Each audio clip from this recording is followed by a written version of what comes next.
माहितीचे विश्लेषण करा यामध्ये आज आपण 2018 NMMSला आलेला एक प्रश्न घेतलेला आहे। यामध्ये संगीता, नमिता, नीता यांना गुलाब आवडतो। सरिता व्यतिरिक्त सर्वांना केवडा आवडतो। चाफा फक्त नीता व राधाला आवडतो। संगीता व राधा व्यतिरिक्त इतरांना मोगरा आवडतो। तर पुढील प्रश्नांची उत्तरे आपल्याला विचारलेली आहेत। सर्वप्रथम आपण काय करू की आपल्याला फुलांची नावं दिलेली आहेत। किती आहेत? पहिला गुलाब, त्याच्यानंतर दुसरा दिलेला आहे आपल्याला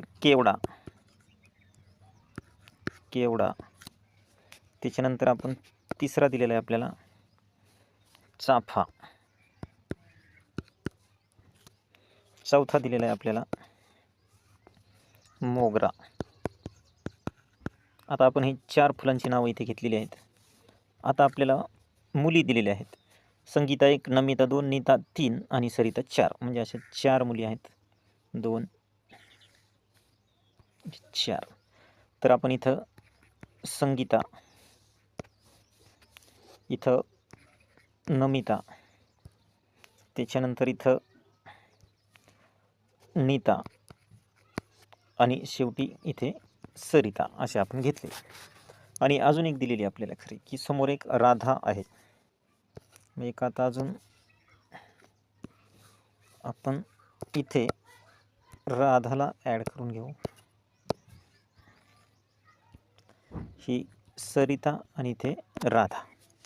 मग इथे आपल्याला गुलाब कोणाकोणाला आवडतं? संगीता, नमिता, नीता यांना गुलाब आवडतो। म्हणजे गुलाबमध्ये आपल्याला काय करायचे आहेत आता की संगीता, नमिता आणि नीता यांना गुलाब आवडतो।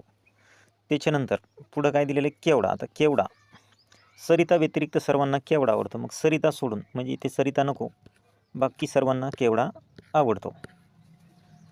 त्याच्यानंतर चाफा फक्त नीता व राधाला आवडतो। चाफा फक्त नीता आणि राधाला आवडतो, म्हणजे इतर यांना आवडत नाही। परत मोगरा। आता मोगरा काय की संगीता व राधा व्यतिरिक्त इतरांना मोगरा आवडतो। संगीता व राधा व्यतिरिक्त संगीताला आवडत नाही, राधाला आवडत नाही, इतरांना आवडतो। हे झाले। आता यावरून आपल्याला या प्रश्नाची उत्तरे देता येतील। आता कोणते फूल नमिताला आवडत नाही असा प्रश्न आपला विचारलेला आहे।